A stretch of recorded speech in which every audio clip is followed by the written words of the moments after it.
Nanindigan si Pangulong Ferdinand R. Marcos Jr. na hindi magbabago ang kanyang pulisiya na protektahan ang teritoryo ng Pilipinas.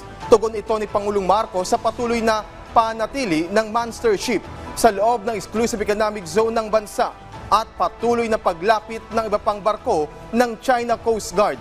Kamakailan lang din, pumasok pa sa ating archipelagic waters ang 3 warship ng PLA Navy. Ayon sa Pangulo, hindi sapat na dahilan ang mga ito para magpasinda. Paninindigan pa ng punong ehekutibo, manatili ang ating presensya sa West Philippine Sea. Kung sa palakihan at paramihan lang ng barko, malayo tayo sa China. Pero ang policy naman natin is that we will just continue to defend our territorial, our sovereign territory and our territorial rights in the EEZ. No matter what they do, kahit na, yun na nga, kahit na banggain na yung barko natin, kahit na mag-water cannon sila, mag-laser sila, kahit kung ano pang gawin na mag-block sila, laging nandyan ang Pilipinas.